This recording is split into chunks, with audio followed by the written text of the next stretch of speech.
There's been a growing understanding of the costs of poor mental health, the cost in human suffering, of course, and the economic cost, estimated by the Productivity Commission at around $50 billion a year. For the last 2 years, I've co-hosted a podcast about mental health called Minding Your Mind with Professor Ian Hickey, head of the Brain and Mind Centre at the University of Sydney and one of Australia's leading mental health experts. It's been listened to nearly 200,000 times, and our book, Minding Your Mind, is a bestseller. My keynote's about the things we can all do to maintain and improve our mental health. We used to think our mental health was a switch, that you either fine or you went mad.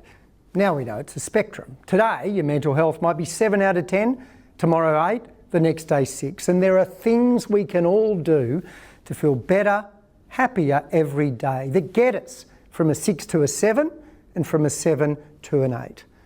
Some of the things I discuss in the keynote are burnout, a growing issue that costs Australian businesses billions of dollars a year, plus again, the human cost.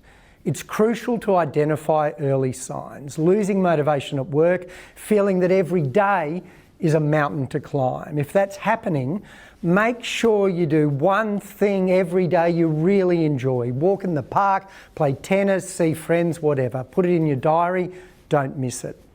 This sounds weird, but a lot of good mental health is physical. If you're anxious, you can tell yourself to stop worrying, but that's really hard. To feel better quickly, it's much more effective to focus on the physical signs of anxiety. Slow your breathing, relax your body, and you'll feel better. If you're feeling down or depressed, you'll probably feel lethargic, lack energy. One of the best, quickest ways to feel better is to move. It's really hard to think yourself out of it, but if you can get outside and go for a walk, it'll help.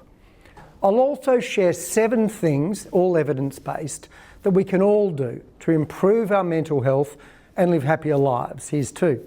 Find something that matters to you, that you care about, that you want to keep getting better at, that gives you satisfaction. It might be work, cooking, painting, writing, sport, exercise, being with family, being part of a community group, playing music, drinking lots of alcohol. No, not that last one. Second, humans are social animals. Being with people is good for us, except when it's on a really crowded bus. I used to socialise if I felt like it, not if I didn't.